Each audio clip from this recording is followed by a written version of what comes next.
शैतान बाबा। सुकन्या के चेहरे पर कोई भाव नहीं थे। उसके कपड़े खून से सने हुए थे। चेहरे पर भी खून ही खून दिखाई दे रहा था। उसके खुले हुए बाल तेज हवा में लहरा रहे थे।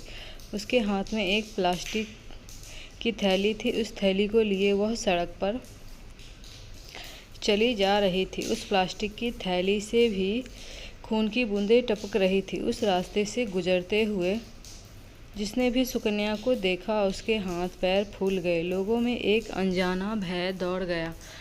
औरत, हे भगवान, कौन है ये औरत? इसके शरीर पर खून की बूंदें कैसी? और ये प्लास्टिक के इस थैली में क्या लिए जा रही है? लोगों के मन में बहुत सारे सवाल थे, लेकिन उन सवालों का जवाब किसी के पास नहीं था। सुकन्या सड़क पर चले जा रही थी। कुछ देर के बाद वह शहर के सबसे बड़े पुलिस स्टेशन में प्रवेश कर दी। उस पुलिस स्टेशन का नाम मायागंज पुलिस स्टेशन था। पुलिस स्टेशन में उसके प्रवेश करते ही वहाँ भी हड़कंप मच गया। हवलदार, अरे कौन है ये औरत? इसका कहीं एक्सीडेंट हो गया है क्या, या कहानी कुछ और है? वे दोनों हवलदार बातें कर ही रहे थे कि सुकन्या उनके पास आई और उनसे बोली, सुकन्या, इंस्पेक्टर साहब कहाँ हैं? हवलदार, इंस्पेक्टर साहब, क्या काम है उनसे? सुकन्या को लेकर दोनों हवलदार इंस्पेक्टर अर्जुन के पास गए। इंस्पेक्टर अर्जुन ने भी जब अपने सामने खून से सनी एक महिला को देखा तो वो भी सदमे में आ गए। इंस्पेक्टर साहब, मैं सुकन्या हूँ, मुझे गिरफ्तार कर लीजिए। इंस्पेक्टर साहब, पर किस जुर्म में? सुकन्या साहब, मैंने एक राक्षस का वध कर दिया है। इंस्पेक्टर, राक्षस? कैसा राक्षस? सुकन्या, बहुत खूंखार राक्षस मैंने वध कर दिया उसका। इंस्पेक्टर, तुमने किसी को जान से मार दिया? सुकन्या, मारा नहीं साहब, वध कर दिया। अगर नहीं करती तो मैं मर जाती। उसके बाद इंस्पेक्टर अर्जुन की तरफ बढ़ाया। सुकन्या को लो राक्षस दिया, मैंने जुर्म किया है, मुझे गिरफ्तार कर लीजिए। लेकिन मुझे इस बात का कोई अफसोस नहीं है, मैं बहुत खुश हूँ, बहुत ही ज़्यादा। इंस्पेक्टर, सुकन्या, क्या हुआ तुम्हारे साथ?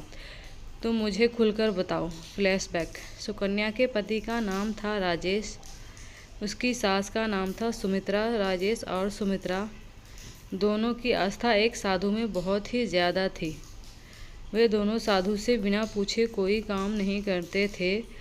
यूँ कहे कि उस साधु का ही राज चलता था सुकन्या के घर पर। सुकन्या को अब भी याद है, जब वो पहली बार उस साधु के आश्रम में गई थी तो वह उसे कैसे भूखी नज़रों से घूर घूर कर देख रहा था। राकेश, सुकन्या, ये अधीर आनंद जी बहुत ही पहुँची हुई शख्सियत है। ये तुम्हारा भूत, भविष्य, वर्तमान सब कुछ एक पल में बता देते हैं। चलो प्रणाम करो इन्हें। सुकन्या, प्रणाम बाबा।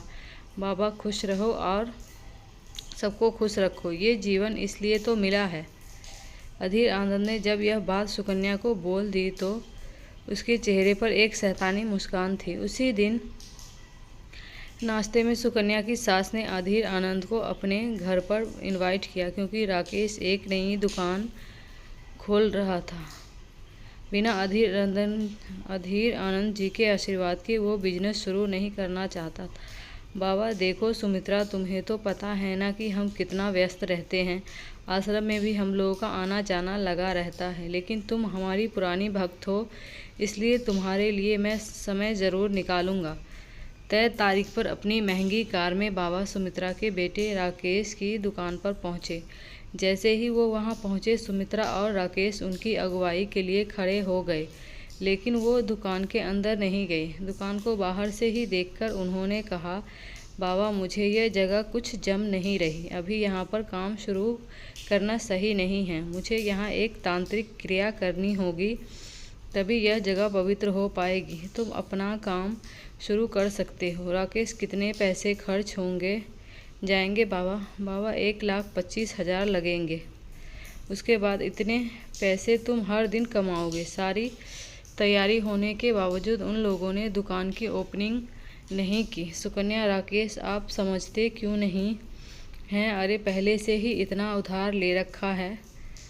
आपने इस बिजनेस के लिए, और अब 1,25,000 और उधार उस पूजा के लिए जो उस बाबा ने बताई है। राकेश, सुकन्या, अधीरा नंद जी ने जो कहा है वो करना ही होगा ना। सुकन्या, देखिए राकेश, अपनी दुकान मार्केट के बीचों बीच है, वो तो वैसे भी चलेगी, अब इसके लिए पूजा की क्या ज़रूरत है।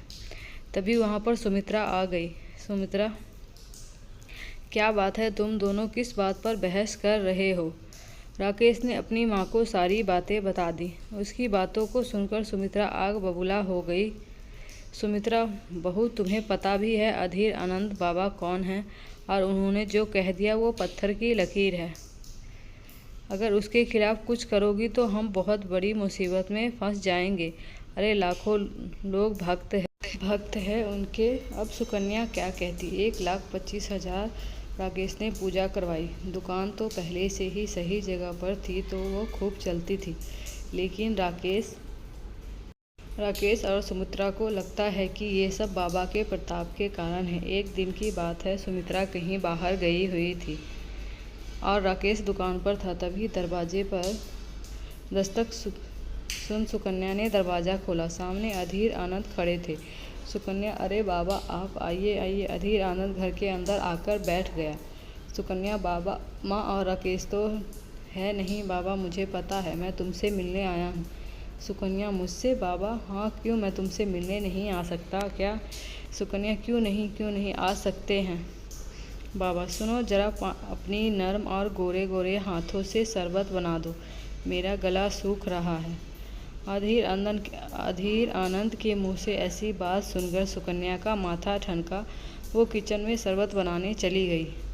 जब वो शरबत बना रही थी तभी अधीर आनंद पीछे से आ गए और उससे कहा, बाबा, तेरे पति का काम कैसा चल रहा है? सुकन्या जी, अच्छा चल रहा है बाबा। बाबा, आप यहाँ रसोई में क्यों आ गए? आप वहीं बैठिए ना। बाबा, अरे हम थोड़ा तुम्हें और भी नज़दीक से देखने और महसूस करने आ गए। ये कहकर अधीर आनंद ने सुकन्या का हाथ पकड़ना चाहा। सुकन्या, ये क्या कर रहे हैं आप? दूर हटिए, वरना मैं शोर मचा दूंगी। बाबा, सुकन्या, पागलपन मत कर, देख तेरी किस्मत अच्छी है, तुझे भाव दे रहा हूँ। सुकन्या, आप अभी के अभी यहाँ से निकल जाइए, नहीं तो बहुत बुरा होगा। ये कहकर उसने किचन में पड़ा चाकू उठा लिया और उसे अधीर आनंद की ओर दिखाते हुए कहा, सुकन्या, हटिए, नहीं तो चाकू पेट में उतार दूंगी। बाबा, तू सही नहीं कर रही, तुझे मेरी बाहों में आना ही होगा और देखना, तेरा पति और तेरी सास ही तुझे मेरे पास भेजेगी। अधीर आनंद की गंदी हरकत के बारे में जब सुकन्या ने उस रात अपने पति और सास को बताया तो दोनों उस पर बरस पड़े। राकेश, अरे क्या दिक्कत है तुम्हें? अधीर आनंद जी से जब देखो उनके पीछे पड़ी रहती हो, उनकी बुराई करती हो। तुम्हारा दिमाग तो ठीक है ना? सुकन्या, ये तुम क्या कह रहे हो? उसने तुम्हारी पत्नी के साथ बदतमीजी करने की कोशिश की, उसी का पक्ष ले रहे हो? सुमित्रा, वो इसलिए बहू क्योंकि तुम्हारा दिमाग खराब हो गया है। पता है अधीर आनंद जी की कितनी महिलाएं भक्त है, वो महिलाओं की कितना सम्मान करते हैं, तुम्हें पता है? देखो, आज के बाद इस घर में मैं उनके खिलाफ एक शब्द भी नहीं सुनूंगी। बात आई गई हो गई। इसी बीच अधीर आनंद ने सुकन्या के घर आता और उससे बदतमीजी की कोशिश सास से करती तो उसका मुंह बंद करा देती। सुकन्या, ये लोग तो मेरी बात सुनने के लिए तैयार ही नहीं हैं। अपनी पत्नी और बहू की बात इन्हें झूठी लगती है और उस ढोंगी की बात सच। समय बीतता गया। सुकन्या की शादी को 2 साल हो गए, लेकिन उसकी गोद नहीं भर रही थी। अधीर आनंद ने राकेश और सुमित्रा के दिमाग में यह बात डाल दी कि सुकन्या कभी माँ नहीं बन सकती। तुम्हारी बहू के ऊपर दोष है, इसलिए वो कभी माँ नहीं बन सकती। सुमित्रा, इसका उपाय क्या है बाबा? उपाय ये है कि उस दोष के निवारण के लिए एक पूजा करनी होगी, और वो भी अमावस्या की रात को, और उस रात सुकन्या को अकेले ही आश्रम में रहना होगा। मैंने इस पूजा के द्वारा कईयों की गोद भरी है। राकेश और सुमित्रा सुकन्या के लाख मना करने के बावजूद उसे आश्रम में छोड़कर वापस आ गए। अधीर आनंद तो यही चाहता ही था। उस रात उसने सुकन्या से बदतमीजी शुरू कर दी। सुकन्या, दूर मुझसे नहीं तो आज तुम्हारी वो हालत करूँगी, तू किसी को मुँह दिखाने लायक नहीं रहेगा। बाबा, अरे मुझ में कांटे लगे हैं क्या? देख खुश रहो और सबको खुश रखो, और मैं तो तेरा भला करने वाला हूँ। तेरी गोद में कुछ दिनों बाद एक बच्चा खेलने लगेगा। यह कहकर अधीर आनंद ने सुकन्या को अपनी बाहों में भरना चाहा, लेकिन सुकन्या तो आज पूरी तैयारी करके आई थी। उसने अपनी साड़ी में छिपा खंजर निकाला और उस खंजर के एक ही वार से अधीर आनंद का सिर काट दिया। सुकन्या गुस्से में, तूने हद कर दी थी अधीर आनंद। आज मैंने बहुत सहा है। मेरा किसी ने साथ नहीं दिया, इसलिए आज मुझे तेरा वध करना पड़ा। तू औरत को समझता क्या है? औरत शक्ति है, शक्ति, उसे कमज़ोर मत समझ। इंस्पेक्टर अर्जुन और थाने के सभी लोगों की आंखों में अधीर आनंद को लेकर बहुत गुस्सा था। सभी के जहन में एक ही बात चल रही थी कि सच में सुकन्या ने कोई हत्या नहीं की, वध किया है। सुकन्या ने जज के सामने सारी सच्चाई रखी और अधीर आनंद की हत्या का कारण बताया। सुकन्या को 5 साल की सज़ा तो हुई, लेकिन उसे संतोष था कि उसने एक राक्षस के बोझ से समाज को मुक्त कर दिया।